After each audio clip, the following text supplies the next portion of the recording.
नमस्कार, बहुत स्वागत है आपका। आप देख रहे हैं सबसे बड़ा अखाड़ा। मैं हूं आपके साथ शिल्पा तोमर। राष्ट्रपति चुनाव को लेकर आखिरकार विपक्ष की ओर से उम्मीदवार का ऐलान कर ही दिया गया, यशवंत सिन्हा। जी हां, 17 विपक्षी पार्टियों ने यशवंत सिन्हा को एक मत से विपक्ष की ओर से राष्ट्रपति का उम्मीदवार चुन लिया।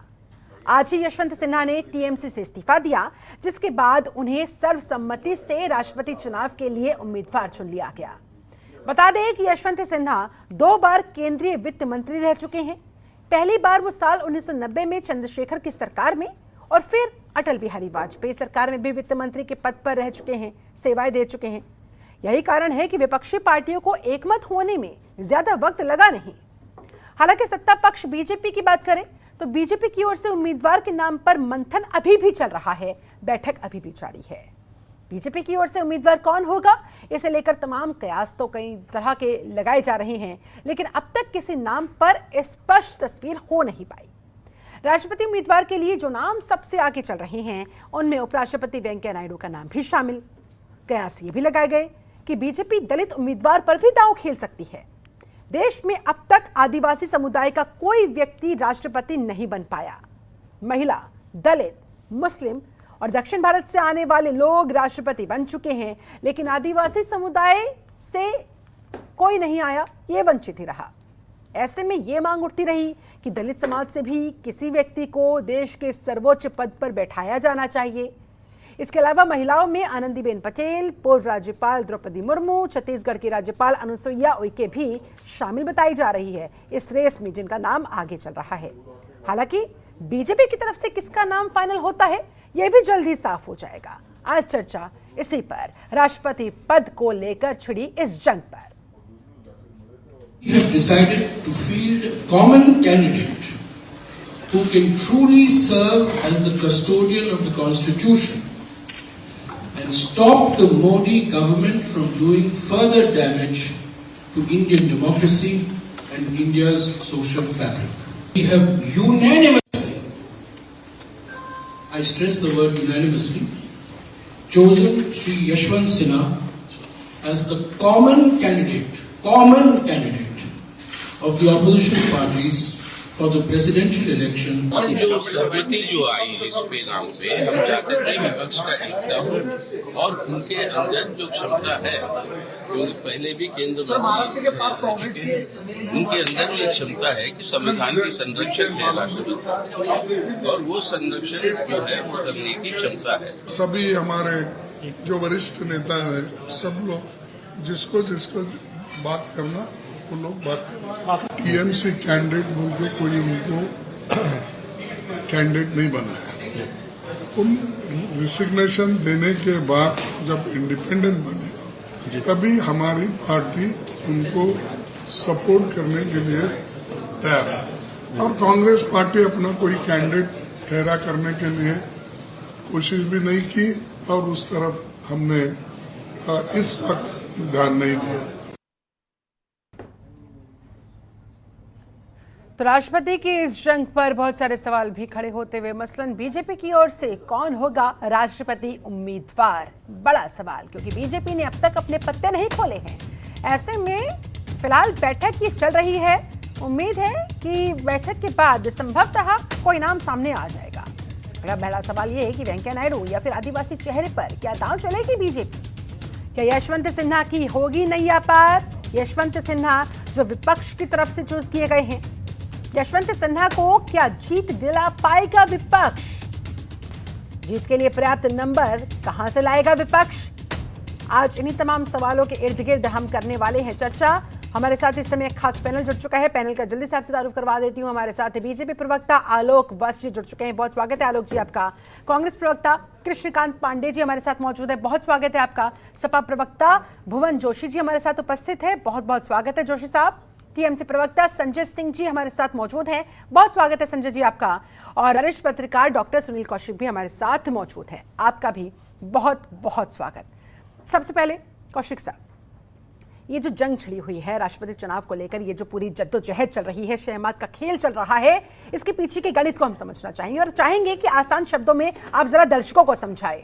पक्ष विपक्ष, वोट वैल्यू क्या होती है राष्ट्रपति चुनाव के दौरान की, ये कैसे तय होता है और कौन किस पर भारी पड़ता हुआ दिखाई दे रहा है, इस बार की ताजा स्थितियां किस तरफ इशारा करती हुई, साथ ही तमाम नाम तो रेस में है, उनमें उपराष्ट्रपति का नाम, वेंकैया नायडू का नाम कितने आगे, उनकी कितनी संभावना। देखो शिल्पा जी, राष्ट्रपति के पिछले चुनाव की भी समीक्षा करें और इस बार करें।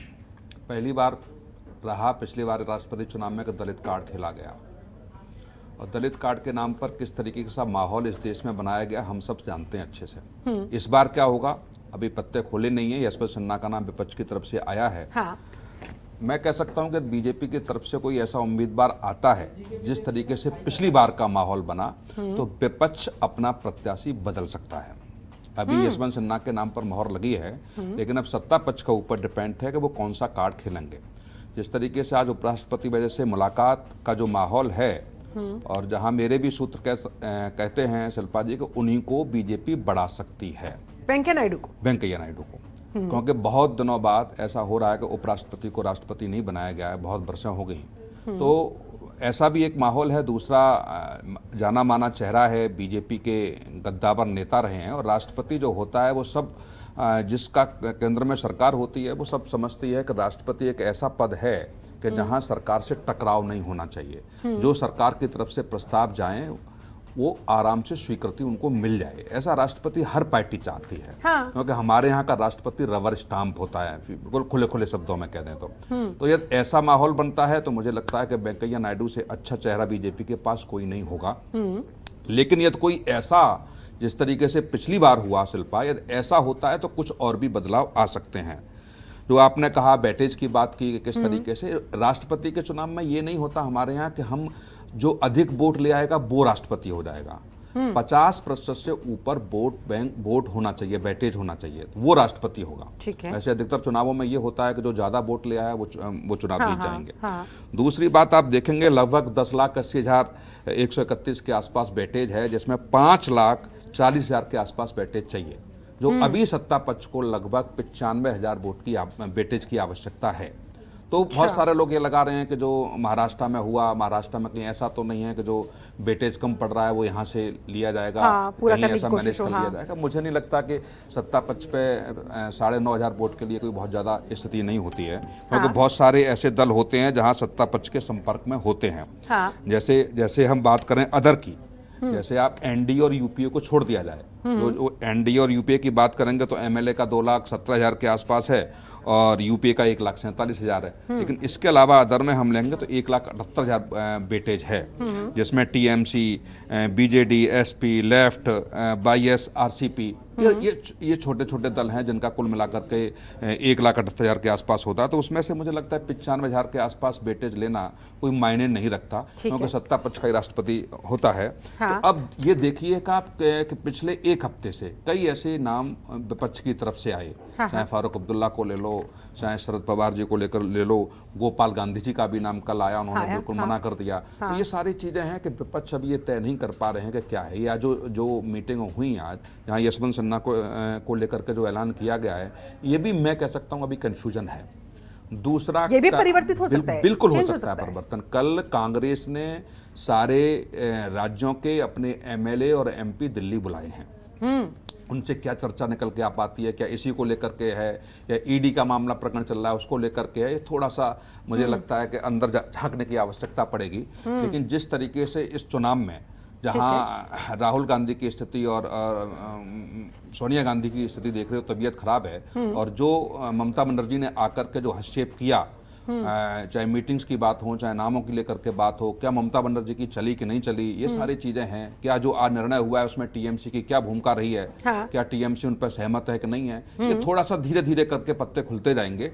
लेकिन अभी भी समय है, अभी देखिए। वाकई में आपने सही कहा, टीएमसी बेहद महत्वपूर्ण रोल इस बार प्ले कर रही है। मुस्कुरा भी रहे हैं संजय सरकार जी। संजय जी,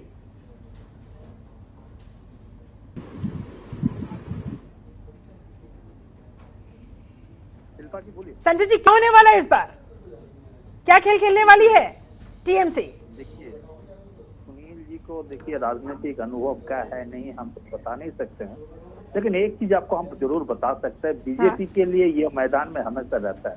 अच्छी बात है, जो सत्ताधारी पार्टी में रहना के लिए कुछ फायदा भी मिलता है शायद, इसीलिए।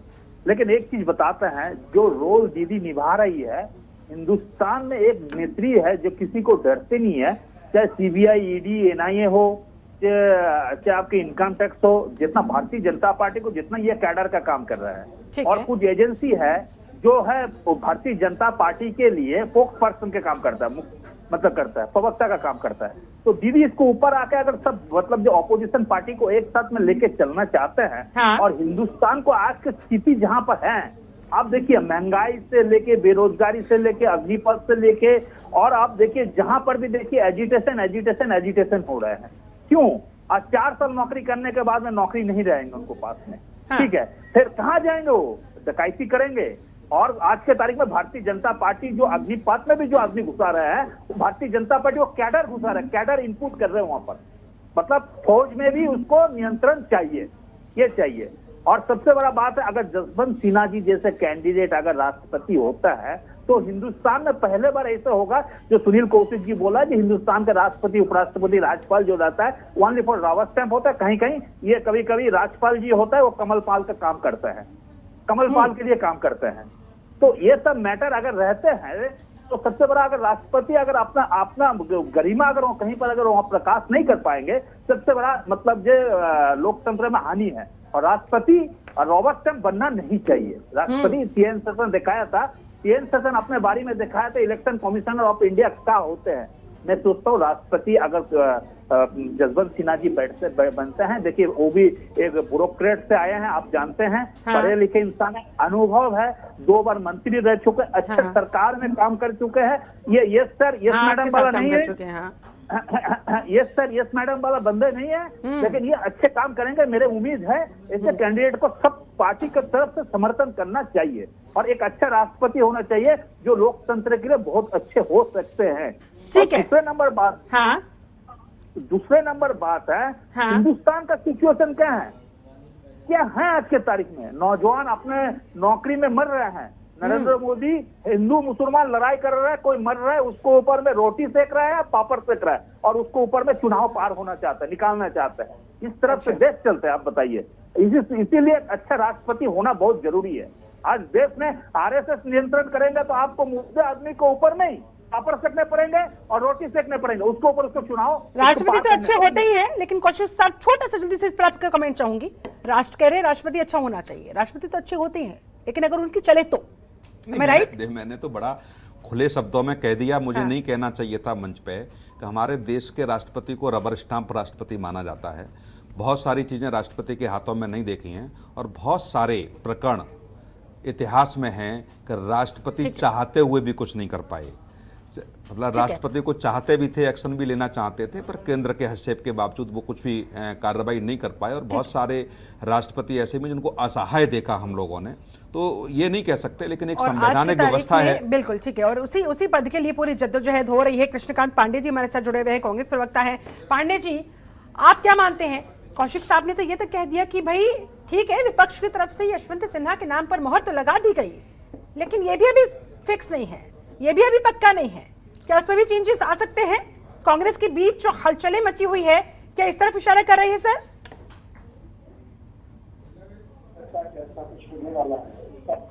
कि ऐसा कुछ होने वाला है। सब दलों ने मिलके 17 से ज्यादा दल विपक्ष की बैठक में एक हुए हैं। हाँ। और वो सारे लोगों ने मिल करके जसवंत सिन्हा के नाम पे एकमत सहमति जताई है।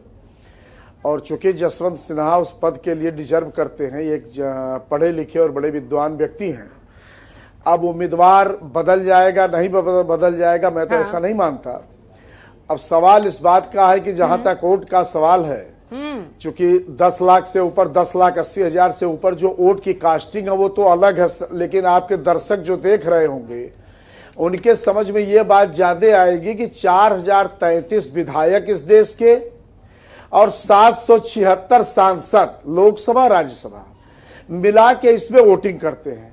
और आज जो स्थिति है उसमें एनडीए के पास बहुमत नहीं है। बहुमत जो है, विपक्ष अगर पूरा विपक्ष एक होता है तो आज निश्चित रूप से वो अपने उम्मीदवार को जिता लेगा। और विपक्ष में जितने दल आज एक साथ हैं, उसके साथ बीजू जनता दल अभी तक की मीटिंग में नहीं आ पाया है। YSR अभी तक की मीटिंग में नहीं आ पाए हैं, ठीक है। KCR अभी तक की मीटिंग में नहीं आ पाए हैं, लेकिन वार्ता इन लोगों से भी जारी है और मुझे उम्मीद है कि यह लोग भी विपक्ष के साथ खड़े होंगे। और सब तो सब, बिहार में बहुत ज्यादा उम्मीद है कि नीतीश कुमार भी विपक्ष के साथ खड़े होंगे निश्चित रूप से।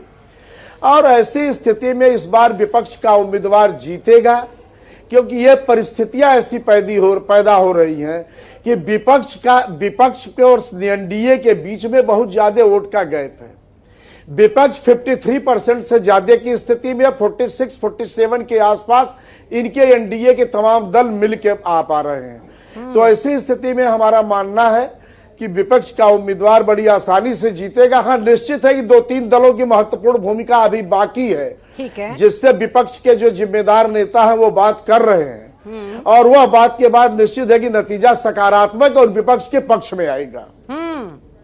आलोक वत्स जी साफ साफ कह रहे हैं कि भाई एनडीए के पास बहुमत नहीं है, विपक्ष के पास जहां 53% के आसपास, तो एनडीए कुल मिलाकर अब तक 40 से 47% पर ही अटका हुआ है।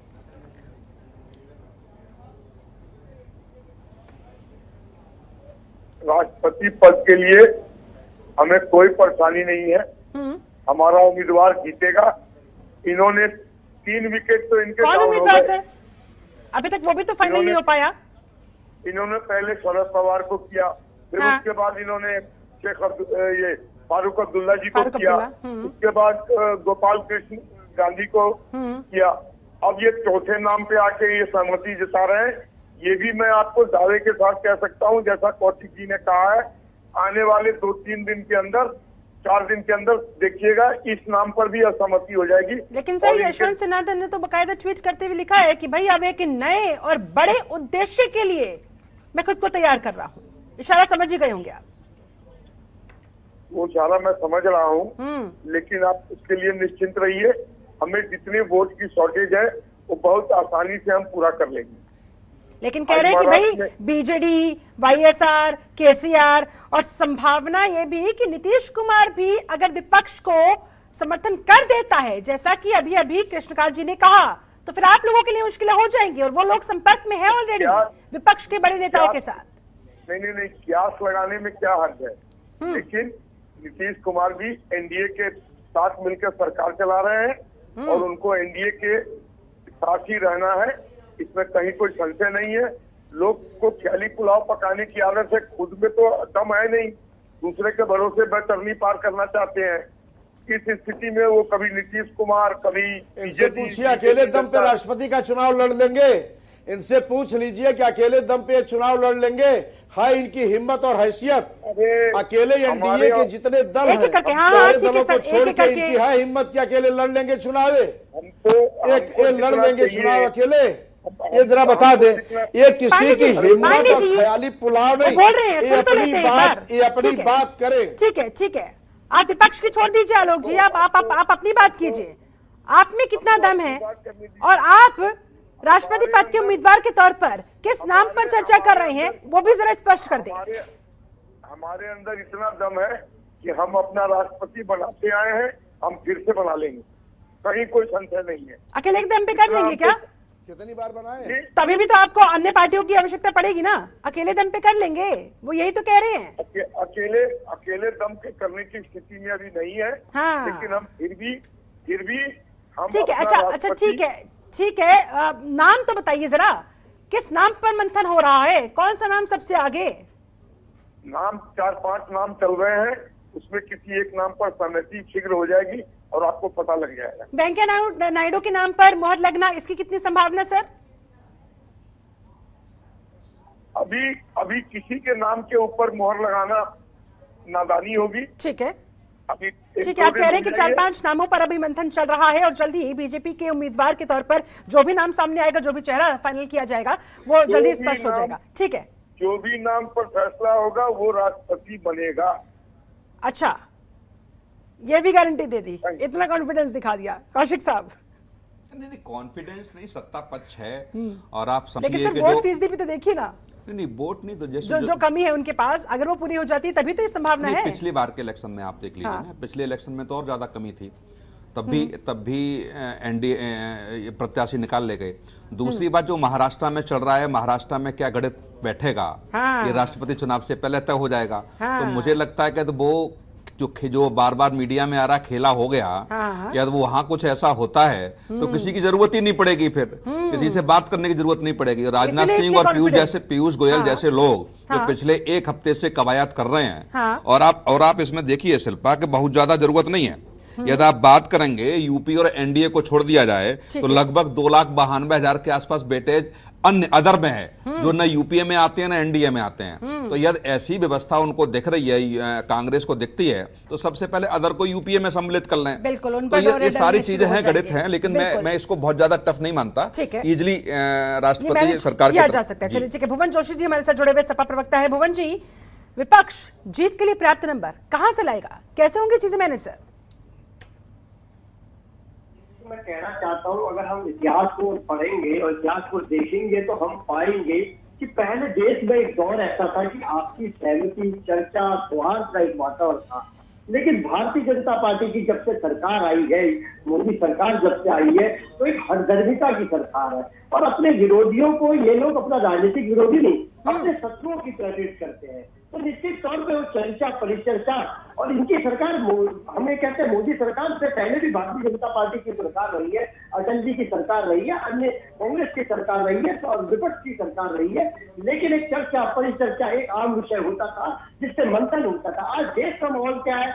युवा के लिए नीति बनती है, युवा विरोध करते हैं, किसान के लिए नीति बनती है, किसान विरोध करते हैं, और उसके साथ साथ व्यापारियों के लिए कोई नीति बनती है, व्यापारी विरोध करते हैं, विद्यार्थी के लिए कोई नीति बनती है, विद्यार्थी विरोध करते हैं। इसके पीछे कारण है शिल्पा जी, इसके पीछे कारण है शिल्पा जी। अगर आप इसको पढ़ेंगे तो आप पढ़ेंगे तो आप पाएंगे इसके पीछे एकमात्र कारण है कि विपक्ष के लोगों से कोई चर्चा, परिचर्चा करना सरकार नहीं चाहती, अहंकार में डूब जाती है। और मैं आना चाहता हूँ आज आपके विषय पे, और आज के विषय में भी हम एक कहना चाहते हैं, अगर इनके चर्चा, परिचर्चा करनी होती, विपक्ष से राय करनी होती, तो निश्चित तौर पे सर्वसम्मति से भी आज राष्ट्रपति बन सकते थे।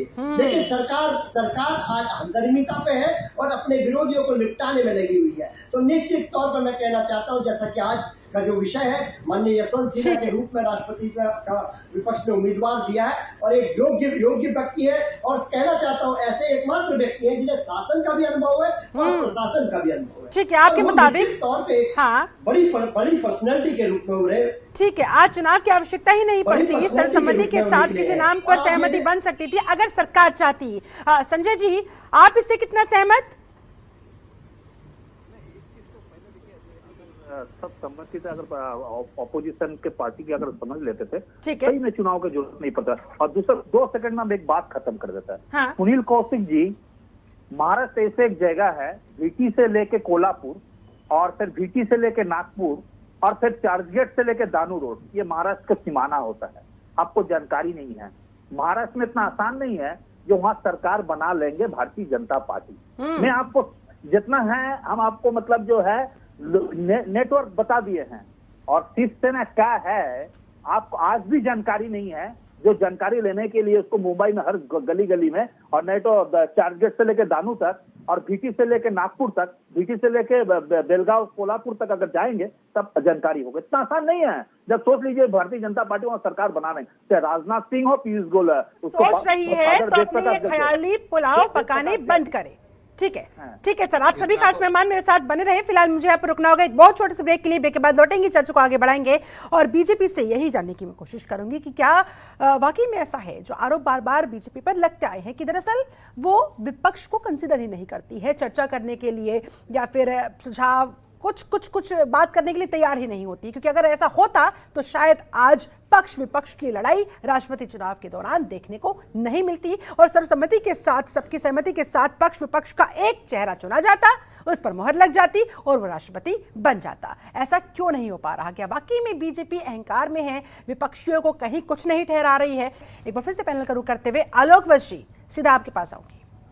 क्या वाकई में ऐसा है कि बीजेपी बात करने के लिए तैयार ही नहीं होती है? इतना अहंकार सर, या फिर बात कुछ और है? क्योंकि अगर चर्चा होती, जैसा कि संजय जी ने भी कहा, जैसा कि भुवन जोशी जी ने भी कहा, कि शायद फिर आज ऐसी नौबत ही नहीं आती, और जैसा इतिहास में कई बार पहले भी हुआ है, पक्ष विपक्ष का एक चेहरा चुना जाता है, उसे राष्ट्रपति बना दिया जाता है सर्वसम्मति के साथ। लेकिन बीजेपी के साथ ऐसा क्यों नहीं हो पाया इस बार? हमने ये कवायद शुरू की, ये पहल अपनी तरफ से शुरू किया। माननीय राजनाथ सिंह और माननीय जेपी नड्डा जी इसके लिए अधिकृत रूप से उन लोगों के साथ बैठ के मीटिंग की, लेकिन नाम पर समझ नहीं होने के कारण ये कवायद पूरी नहीं हो सकी। अच्छा। लेकिन ये दोष आप हम पर नहीं लगा सकते हैं कि हमने ये कवायद कंसेंसस कैंडिडेट बनाने के लिए हमने जो कर सकते थे हमने किया, लेकिन उन लोगों के आपसी तालमेल ही नहीं है, तो इसलिए वो नाम पर सहमति नहीं जता सके और फिर मामला टाइट हो गया। और अब हम अपना कैंडिडेट घोषित करेंगे और उसको आप कह रहे हैं कि बात की कोशिश की चर्चा के माध्यम से। यहाँ कृष्णकांत जी कह रहे हैं कि बीजेपी बात करना ही नहीं चाहती, अगर करती तो शायद ऐसी नौबत नहीं आती। सच क्या है कृष्णकांत जी? शायद कृष्णकांत जी को पूरी जानकारी नहीं है। विपक्ष के साथ 2-3 राउंड मीटिंग इन दोनों अच्छा नेताओं ठीक है मैं जवाब ले देती हूँ। कृष्णकांत जी ये कह रहे हैं कि भाई विपक्ष के साथ 2-3 राउंड की मीटिंग हुई थी, जब कोई सहमति नहीं बन पाई उसके बाद चीजें इस ट्रैक पर आगे बढ़ी। मेरा केवल एक सवाल है हाँ? कि आप विपक्ष से बात किस रूप में करते थे? ठीक है, आपके पास आज तक उम्मीदवार नहीं है, विपक्ष ने तो उम्मीदवार दे दिया, आपके पास उम्मीदवार ही नहीं है, आपके पास उम्मीदवार का अकाल पड़ा हुआ है। बात ईंट पत्थर को लेके आप करोगे? कह रहे हैं आलोक की आपको जानकारी नहीं है। उनको यह पता है कि 5 नाम चल रहा है कि 50 नाम चल रहा है, इनसे किसी ने पूछा है? सवाल इस बात का है कि जब आपके पास अभी कोई उम्मीदवार ही नहीं है तो आप बात किस नाम पे करेंगे? तो जाहिर सी बात है कि आपका अहंकार आपको ले डूब रहा है।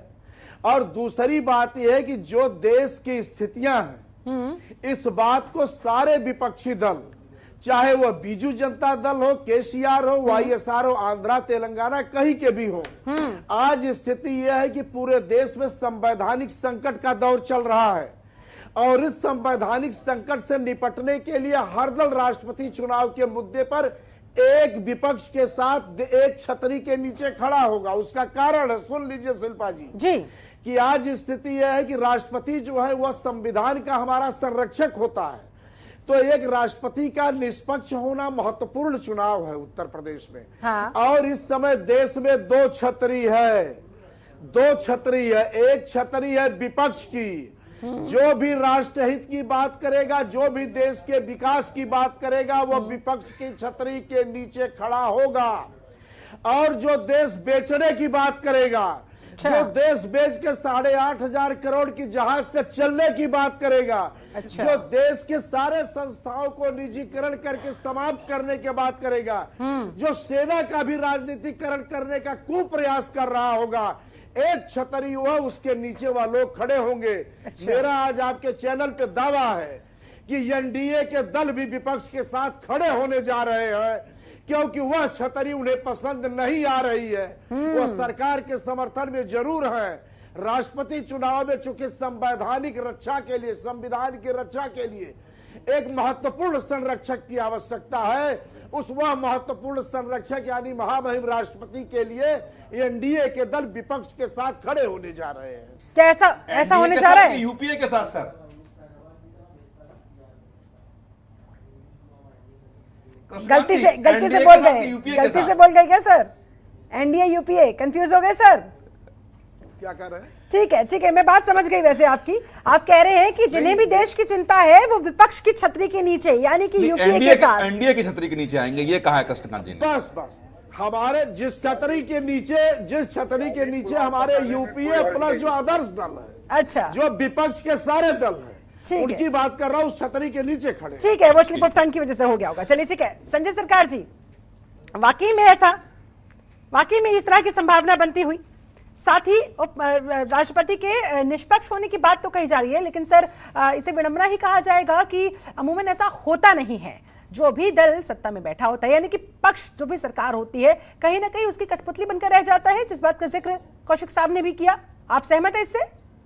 ऐसे तो सर कोई भी दल इससे पाक साफ नहीं कहा जा सकता। फिर अलग अलग समय में अलग अलग डंका बजा हर दल का और उसने इस्तेमाल किया।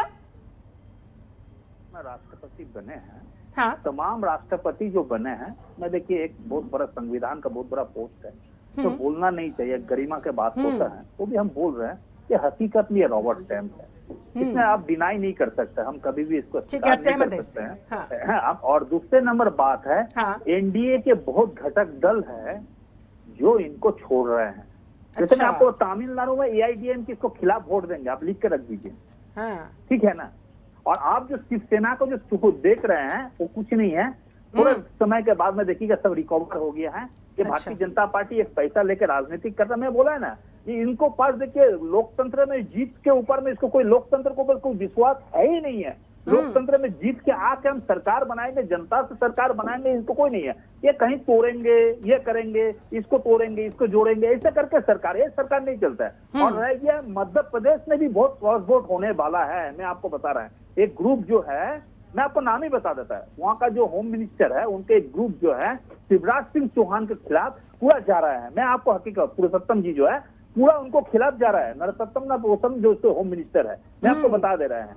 और नरोत्तम इस तरफ से आप जहां देखते हैं जेडीएस भी उसको खिलाफ जा रहे हैं, जेडीएस भी उसको खिलाफ जा रहा है। रह गया नॉर्थ ईस्ट में देखिए क्रॉस वोटिंग हो जाएगी, मैं आपको बता, मेघालय से लेके आपको ये नागालैंड तक पूरा क्रॉस वोटिंग हो रहा है, वहां पर क्रॉस वोटिंग हो रहा है एकदम बिल्कुल। और देखिए एक रॉबर्ट स्टैम्प राष्ट्रपति से एक अच्छा राष्ट्रपति जिसको गरिमा रहेंगे और पढ़े लिखे राष्ट्रपति बनेंगे, देश बचा से देश के लिए। अगर आप कोई भी फाइल लेके जाते हैं तो राष्ट्रपति को दबाव में साइन करना पड़ता है। अगर राष्ट्रपति सोचेंगे हम नहीं साइन करेंगे तो किसी की हिम्मत नहीं है उसको साइन करा सकते हैं, नहीं करा सकता है। लोकतंत्र में ही नियम है, ठीक है। सबसे बड़ा राष्ट्रपति के ऊपर में कोई कार्रवाई नहीं होता है, सबसे बड़ा बात होता है, आप भी जानते हैं संविधान के अनुसार में।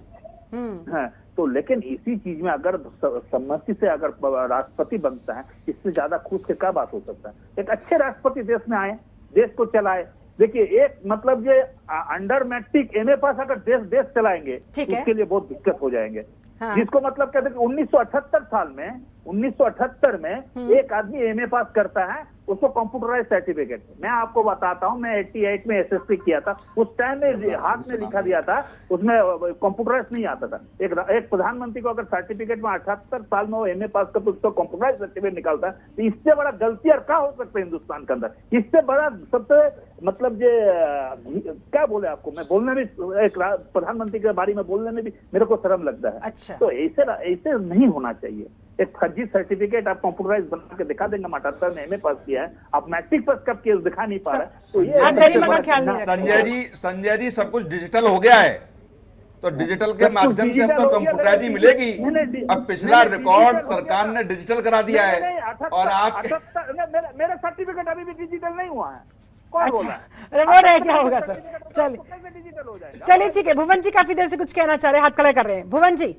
भुवन जी ये जंग राष्ट्रपति पद की किस तरफ आगे बढ़ती हुई? देखिए मैं कहना चाहता हूँ, विपक्ष से आज सत्ता पक्ष को जो काम करना चाहिए तो वो विपक्ष ने करके दिखाया। और मैं कहना चाहता हूँ बहुत गंभीरता से आपके चैनल के माध्यम से, एक चर्चा होती है, परिचर्चा होती है और उसके बाद मंथन होता है। आज आप बता रहे थे विपक्ष के पहले उम्मीदवार के रूप में शरद पवार जी का नाम चला, उसके बाद जो नाम चला वो फारूक अब्दुल्ला साहब का चला, फिर वो गांधी जी का चला, फिर यशवंत सिन्हा। इसे कहते हैं चर्चा, परिचर्चा और उसके बाद मंथन में निकल के आया कि माननीय यशवंत सिन्हा जी हैं जो कि शासन और प्रशासन दोनों का अनुभव लिखता है। ये काम सत्ता पक्ष को करना चाहिए था, लेकिन आज वो काम विपक्ष कर रहा है। तो निश्चित तौर पर मैं कहता बहुत गंभीरता से चैनल के माध्यम से कहना चाहता हूँ, जब यशवंत सिन्हा जी का नाम आएगा तो कई लोग वो कहेंगे कि राष्ट्रपति के लिए योग्य व्यक्ति है। इसके साथ साथ उनका जो पुराना अनुभव है, जो उनका पुराना ट्रैक रिकॉर्ड है, बेदाग जो छवि है, वो भी एक अन्य लोगों को जो हमारे एनडीए के इनके सहयोगी है उनको ये बात भी बहुत नजदीकी से लग रही है कि अगर यशवंत सिन्हा राष्ट्रपति बनेंगे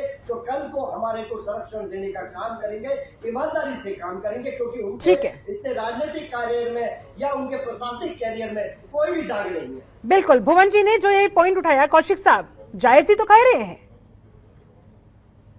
नहीं देखो, भुवन जी ने जो कहा, संजय सरकार जी ने जो कहा, मैं बिल्कुल सहमत हूँ इस बात को हाँ, कि सरकार की तरफ से सहमति बनाने का प्रयास होना चाहिए। चर्चा परिचर्चा अगर सरकार करती तो और बेहतर होता। चाहे सहमति बने हाँ, या न बने, हाँ, लेकिन एक संदेश जाता है कि संदेश सरकार जाता, ने बिल्कुल। विपक्ष में राजनीतिक दलों से चर्चा की कि हाँ, राष्ट्रपति का कोशिश की, उम्मीदवार हाँ, कौन होगा। हाँ, ये बिल्कुल अच्छी बात है और ये होनी भी चाहिए। हाँ, कि सरकार की तरफ से ऐसी पहल नहीं हुई है तो ये उनकी हठधर्मिता है। दूसरी बात, भुवन जी ने ये कहा कि साहब 3-4 नाम गिनाए, बोले हमारे यहाँ तो चर्चा हुई। इसको भुवन जी चर्चा नहीं कहते हैं। यह चर्चा पर चर्चा होती और आपस में ही सहमति नहीं बन पाती तो अलग है। जिन नामों की चर्चा हुई वही दूर भाग गए, उन्होंने ही डिनाई कर दिया कि मुझे चुनाव नहीं लड़ना है। तो दोनों में बड़ा फर्क हो गया कि यदि आपने तो जिस कोई समय चर्चा सहमति पर बन रही चर्चा थी की- उस समय वो क्यों नहीं बोले? बिल्कुल, हाँ। सहमति बने न बने आपस के राजनीतिक दलों में तो एक संदेश आ सकता था, लेकिन जिन प्रत्याशियों के नाम पर चर्चा हुई हाँ। यदि वो ही पीछे हट जाएं तो मानिए वो चर्चा पर चर्चा नहीं कही जाएगी। आप एक दूसरे के ऊपर टालने का प्रयास विपक्ष कर रहा है कि कौन होगा। ये सारी ये उन्होंने भी कहा कि हमें सक्रिय राजनीति में रहना है, फारूक अब्दुल्ला ने कहा। ठीक है। शरद पवार जी ने कोई कमेंट ही नहीं किया। और आज गोपाल गांधी जी की बात करी, उन्होंने बड़ा विस्तार से बताया बता कि दिया, मैं ही बलि का बकरा क्यों बनूंगा। तो ये सारी चीजें जो आ रही हैं वो निश्चित तौर से विपक्ष में बैठ करके चर्चा पर चर्चा होनी चाहिए थी। 3-4 राजनीतिक दल नहीं बैठ के चर्चा कर सकते कि कांग्रेस टीएमसी जब ममता बनर्जी जब यहाँ आई तो कितने राजनीतिक दलों ने उसमें भाग लिया। तो ये थोड़ा सा सवाल उठता है कि यदि पहले से ही कोई डेट फिक्स कर दी गई हो कि हाँ राष्ट्रपति चुनाव को लेकर के चर्चा हो और उसमें से आधे से कम भी राजनीतिक दल उसमें हिस्सा लें, हाँ। तो एक सवाल खड़ा होता है कि हाँ। आप भी सहमति में नहीं है। दूसरा, यूपी और फिर वो एनडीए प्रश्न नहीं उठा सकते। बिल्कुल। और यूपी और एनडीए की जहां शिल्पा बात आ रही है तो आप देखिए ना कि 2,59,000 के आसपास यूपीए के पास हैं, जहां 2,92,000 अन्य हैं जो यूपी और एनडीए में नहीं है। तो यूपीए से बड़ा तो जो अन्य जो हो अलग गया। है वो अन्य हो गए। हाँ। तो महत्ता तो उनकी ज्यादा होनी चाहिए, हाँ। लेकिन आप उनको मान के नहीं चल रहे हैं। हाँ। दूसरी बात, ममता बनर्जी का बार बार यहाँ आना और कहना कहीं न कहीं ये बताता है कि ममता बनर्जी अपनी भूमिका अहम रखना चाह रही हैं। वो कांग्रेस स्वीकार नहीं कर पा रही है, Definitely। वो अन्य राजनीतिक दल स्वीकार नहीं कर पा रहे हैं। अच्छा। क्या वो शरद पवार जी इस बात को मानेंगे कि नहीं मानेंगे? तो निश्चित तौर से राष्ट्रपति चुनाव से पहले परिचर्चा आपको करनी चाहिए थी। तो कम से कम राष्ट्रपति चुनाव के नाम से की चर्चा से करने आपस में सहमति तो बनती कि हमारे साथ कितने दल आएंगे। यदि हम कोई बात आगे रखते हैं, किसी का नाम रखते हैं, तो पहले आपस में कि हम विपक्ष के गठबंधन में कितने हैं। अब अदर में जो आते हैं और अदर वाले आपसे संपर्क नहीं करना चाह रहे, जो यूपीए से ज्यादा संख्या में हैं। हाँ। तो ये समझना पड़ेगा कि जो अदर के लोग हैं, चाहे टीएमसी हो, चाहे बीजेडी हो, एसपी हो, लेफ्ट हो, कम से कम इनसे बैठ के चर्चा ममता बनर्जी करते हैं या कांग्रेस की राष्ट्रीय अध्यक्ष करते हैं, तो निश्चित तौर से हम कह सकते थे कि हाँ सहमति की तरफ बढ़ रही है। हाँ। तो न तो सत्ता पक्ष की तरफ से कोई सही पहल हुई ठीक और है। न विपक्ष की तरफ से कोई ठीक है, सही पहल। कृष्णकांत पांडे जी, पहल होनी चाहिए थी सोनिया गांधी की तरफ से। ममता बनर्जी जी का दल भी यूपीए में नहीं है, अदर्स में है। उत्तर हाँ। प्रदेश की समाजवादी पार्टी इस मीटिंग में शामिल हुई, वो भी अदर्स में है। इस तरह से तमाम अदर्स के दल, मैं ये कह रहा हूं कि यूपीए सहित अदर्स के सारे दल, जिसको आप सभी एक स्वर में केवल विपक्षी दल कह सकते हैं, गैर एनडीए दल, जिसमें यूपीए और अदर्स दोनों हैं, ये सबके मिल की 22 दलों की मीटिंग हुई थी। हमारे वरिष्ठ पत्रकार, उनको निश्चित जानकारी होगी, उनको जानकारी होनी भी चाहिए। लेकिन वह आज ममता बनर्जी अदर्स है, वो यूपीए की पार्ट नहीं है, लेकिन उन्होंने मीटिंग की। आज शरद पवार जी की अध्यक्षता में मीटिंग हुई है और शरद पवार जी की अध्यक्षता में सब तय हुआ जसवंत सिन्हा जी का नाम। हाँ, तो ऐसी स्थिति में कहां संदेह रह जाता है कि यूपीए और अदर्स कहीं अलग। कुल मिलाकर हमने तो कहा एनडीए कि के इस रथ को रोकने के लिए यही पांडे जी मैं कह रहा हूं, यही मैं कह रहा कोशिश हो रही हूं। है। भी है अदर्स। ठीक है, पांडे जी, मेरा यही कहना था कि जो अदर हैं, जिसमें उसमें जो आपका वोट है वो आपसे ज्यादा यूपीए से ज्यादा है, या तो उनके साथ बैठ के एक चर्चा हो जाती, फिर कुछ और तो हल पलड़ा निकल खुद सकता ब था। खुद मेरा मजबूत हो कहने जाता। का मतलब ये था। एक जी। तरफा ही फिर तो जीत हो जाती। चलिए ठीक है, कौशिक साहब एक और महत्वपूर्ण सवाल यहाँ पर। ठीक है, वो कह रहे हैं कि चर्चा चल रही है, महिला चेहरे को क्या चुना जाएगा, और वो भी आदिवासी समुदाय से, क्योंकि आज तक आदिवासी समुदाय का कोई कैंडिडेट इस पद पर बैठा नहीं है। कौशिक साहब, इसकी कितनी संभावना दिखाई देती है? देखो ये सब देखो, राष्ट्रपति चुनाव से के बाद उत्तर प्रदेश का चुनाव था। हाँ। लोकसभा का चुनाव हुआ, तो ये सब राजनीतिक दल ये भी संदेश देने का प्रयास करते हैं हाँ। कि हमने जो राष्ट्रपति बनाया उसका हमें राजनीतिक फायदा क्या मिलेगा। हाँ। और इसमें कोई दो राय नहीं है, क्योंकि पिछले समुदाय का भी ध्यान रखा जाता है, आधी आबादी का भी ध्यान रखा इस जाता बार तो शिल्पा कुछ नहीं दिख रहा। हाँ। पिछली बार तो बहुत ज्यादा था कि दलित कार्ड खेला गया, फिर कांग्रेस ने दलित कार्ड के साथ महिला कार्ड खेल दिया। तो ये सारी चीजें रखी जाती हैं और देखी भी जाती हैं कि निश्चित तौर से कि फायदा राजनीतिक दल को क्या मिलेगा। और ये बीजेपी है, ये हर बार का आप कोई भी इनका फैसला ले लीजिए, चाहे मुख्यमंत्री को लेकर के रहा हो, चाहे राज्यसभा के सदस्यों को लेकर के रहा हो, सारी चीजें कुछ चौंकाने वाली चीजें आती हैं। तो निश्चित तौर से हम कह सकते हैं कि अभी कुछ कह नहीं सकते। आज उपराष्ट्रपति से चर्चा पर चर्चा हुई है और अमित शाह और जेपी नड्डा जी का मिलने का मतलब है कुछ न कुछ है कि ये हो सकता है, लेकिन अभी भी निश्चित नहीं कह सकते हैं। लेकिन मेरा मानना है कि उपराष्ट्रपति जी से अच्छा चेहरा बीजेपी के पास नहीं है, क्योंकि गद्दावर नेता रहे हैं, केंद्रीय मंत्री भी रहे हैं, उपराष्ट्रपति भी रहे हैं, और राष्ट्रपति का चेहरा भरोसे का चेहरा होता है, भरोसे का सिस्टम होता है। तो यदि उपराष्ट्रपति का नाम राष्ट्रपति के लिए होता है तो बीजेपी को थोड़ा सा मिलेगा। और पूर्वोत्तर के राज्यों में भी उनकी थोड़ी सी दखल है, गद्दावर नेता भी कहे जाते हैं, और दूसरे राजनीतिक दलों से भी उनके संबंध बहुत अच्छे हैं। जैसे प्रणय मुखर्जी के भी सब राजनीतिक दलों से संबंध अच्छे थे, तो हम कह सकते हैं वेंकैया नायडू के भी संबंध बहुत खराब नहीं है विपक्ष के राजनीतिक। और ऊपर से वेंकैया नायडू दक्षिण के लिहाज से भी एक महत्वपूर्ण चेहरा साबित हो सकते हैं। इस पर आगे करेंगे चर्चा। आलोक वर्षी, आपका रुख करते हुए सर, बहुत सारे सवाल यहाँ पर खड़े होते हुए, लेकिन आप दूसरी तरफ पूरे कॉन्फिडेंट मोड में नजर आ रहे हैं। अंदर खाने बात चल रही है क्या सर, जो आप इतने कॉन्फिडेंटली कह रहे हैं कि देखिए राष्ट्रपति हमारा ही होगा? क्योंकि यूपीए लगातार जुगत में लगा हुआ है सर, किस तरह से उन लोगों के साथ कांटेक्ट किया जाए ताकि हमारा पलड़ा भारी हो और हमारा राष्ट्रपति चुना जाए, यानी कि यशवंत सिन्हा। क्या कहेंगे? प्रवक्ता बोल रहे थे एनडीए में बहुत ज्यादा टूटन होने जा रही है और इनका उम्मीदवार जीत जाएगा। हाँ, ख्याली पुलाव पकाने से कोई नहीं रोक सकता है। अच्छा, अगर सिर्फ महाराष्ट्र का खेल हो जाए आज या कल में, तो क्या खेल महाराष्ट्र का सर, जरा स्पष्ट करें। वहां बीजेपी क्या करने की कोशिश कर रही है? जो महाराष्ट्र में हो रहा है वो आप उसके अनभिज्ञ है क्या? हाँ, अनभिज्ञ नहीं है सर, लेकिन ये कह रहे हैं कि भाई आप हर जगह यही करते हैं, खरीद फरोख्त के चक्कर में सरकार को गिराने का काम करते हैं। एक बार फिर से उसी कोशिश में करते हुए हमारा क्या रोल है इसमें? इन्होंने बता दिया कि महाराष्ट्र में एक खेल कर रहे हैं। इसके पहले भी भोर में 4 बजे देवेंद्र फडणवीस शपथ ले लेते हैं और दूसरे दिन फिर बहुमत साबित नहीं कर पाते हैं। अभी फिर खेल इन्होंने खुद बता दिया, भाजपा के प्रवक्ता है, बता रहे हैं कि हम महाराष्ट्र में खेल कर रहे हैं। कृष्णकांत जी, एक बार उनको अपना जवाब पूरा करने देते हैं। काम करते हैं, खेल वाला काम इसके बाद में आपके पास आलोक जी बोल रहे हैं, एक बार सुन लेते, पूरी बात सुन लेते हैं। बोलिए। ये मुझे बोलने नहीं दे रहे हैं। नहीं बोलने दे रहे सर, सुनिए, बोलिए सर, सुन रहे हैं। भुवन जी, उसके बाद में आऊंगी आपके पास। सारे एमएलसी हमारे जीते, राज्यसभा में कैंडिडेट हमारा जीता। इनके लोग कह रहे हैं कि हमको लोगों ने चुना था भाजपा के साथ सरकार बनाने के लिए, अब हमको ये टॉलरेट नहीं है। उसमें हमारा क्या रोल है? हम तो कहीं है ही नहीं। इनका खुद का दल टूट रहा है, ये उस पर जाके संभाले। नहीं, ये आरोप तो लगा रहे हैं सर, इसी बात का तो आरोप लगा रहे हैं कि आपका रोल ऐसे है कि आप ललचाते हैं, पद का लालच देते हैं, पैसे का लालच देते हैं, तोड़ लेते हैं उनको। उनको सारे विधायकों को जगह सूरत में जाके मिलेगी यदि आपका रोल नहीं है तो। इनको बोलिए कि ये बीच में ना बोले। नहीं, ये कौशिक साहब ने सर सवाल किया आपसे। कौशिक साहब कह रहे हैं कि सारे विधायक फिर सूरत जाकर क्यों बैठे हैं? अरे उसकी मर्जी, जहाँ जाए, पूरे हिंदुस्तान में जहाँ जाने की स्वतंत्रता है, जहाँ मर्जी जाए।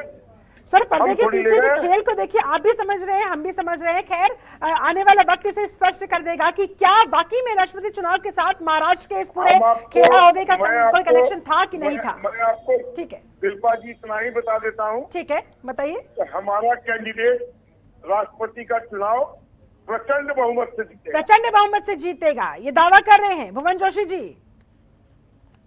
आप लोग कितनी भी आप लोग जहमत उठा लीजिए, कितनी भी जुगत लगा लीजिए, कुछ नहीं होने वाला। ठीक है, ये तो एनडीए को तोड़ रहे थे, नीतीश कुमार इनके साथ जा रहे थे। ठीक है सर, भुवन जोशी जी, हम किसी को नहीं तोड़ रहे हैं, ना किसी के तोड़ने। ठीक है, कह रहे हैं हम किसी को तोड़-फोड़ नहीं रहे हैं। कह रहे हैं कि हमारा कैंडिडेट। ठीक है सर, आपकी बात आ गई है।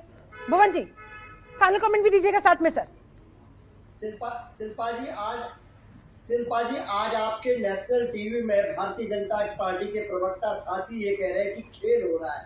ये देश और प्रदेश जानना चाहते हैं ये क्या खेल हो रहा है। मैं पूछना चाहता हूँ ये जनतंत्र की चोरी करने का या लोकतंत्र को अपहरण करके राष्ट्रपति बनाना चाहते हैं क्या?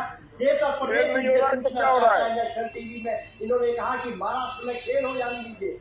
ये महाराष्ट्र में किस प्रकार का खेल खेलना चाहते हैं? क्या वहाँ की संवैधानिक तरीके से चुनी हुई सरकार को ये तोड़ के वहाँ पे राष्ट्रपति बनाना चाहते हैं? जो हो रहा है जो हमारे नेता कहते हैं माननीय अखिलेश यादव जी कहते हैं कि क्या बोलेंगे? संविधान और लोकतंत्र को अगर खतरा है अरे भाई साहब जो हो रहा है उसको क्या बोलेंगे? ठीक है, फाइनल कमेंट कृष्णकांत पांडे जी।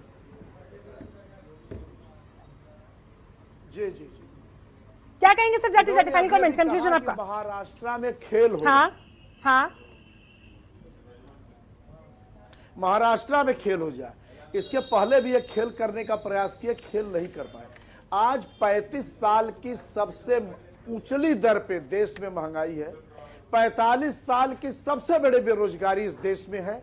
देश के सारे संस्थान बिक चुके हैं, जो बचे हैं वो भी बिक रहे हैं। सेना में संविदा पे आउटसोर्सिंग पे भर्ती की जा रही है। अरे सुनो भाई, सुनो आलोक, सुनो।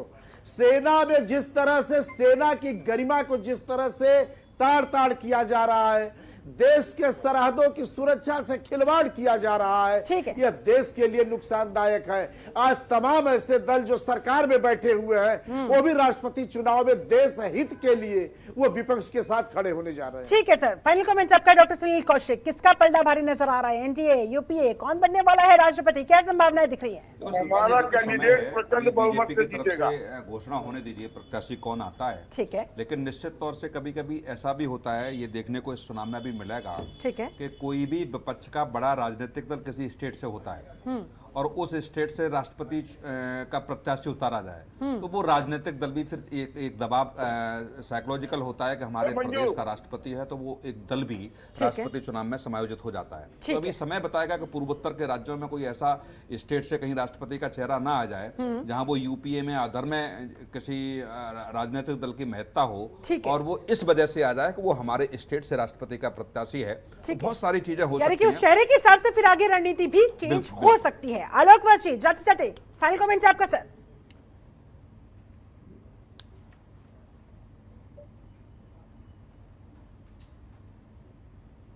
आलोक जी क्या कहेंगे जाते जाते? विपक्षियों को क्या जवाब देंगे जाते जाते? एक मिनट, क्या बोला आपने? फाइनल कमेंट दीजिए सर। विपक्षियों को क्या जवाब देंगे आप इन तमाम आरोपों पर? देखिए, विपक्षी जो भी ख्याली पुलाव पकाना चाहते हैं पका ले। ठीक है, मैंने आपको कहा कि हमारा कैंडिडेट प्रचंड बहुमत से जीतेगा और इस बात को मैं दावे के साथ कह सकता हूं कि हमारे कैंडिडेट को गजब का कॉन्फिडेंस है। जरूर फिर पीछे कोई ना कोई खेल चल ही रहा है। चलिए ठीक है, क्या होगा क्या नहीं जल्द ही स्पष्ट हो ही जाएगा। फिलहाल बहुत बहुत शुक्रिया आप सभी खास मेहमानों का मेरे साथ इस चर्चा में जुड़ने के लिए, समय निकालने के लिए बहुत बहुत शुक्रिया। तो कौन बनेगा राष्ट्रपति, किस वर्ग से होगा, किस समुदाय से होगा और उसका 2024 पर किस हद तक का असर पड़ेगा, आने वाला वक्त बताएगा। इन तमाम सवालों के जवाब भविष्य के कर्म में। फिलहाल मेरे साथ इस चर्चा में जुड़ने के लिए आप सभी का बहुत शुक्रिया। बने रहे जनतंत्र टीवी के साथ। नमस्कार।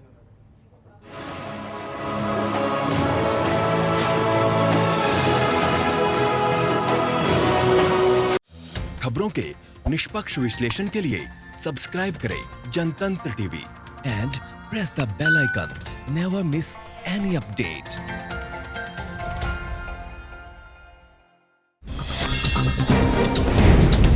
डाउनलोड कीजिए जनतंत्र टीवी ऐप को, जो कि अवेलेबल है गूगल प्ले और ऐप स्टोर पर। अधिक जानकारी के लिए अभी डाउनलोड करें।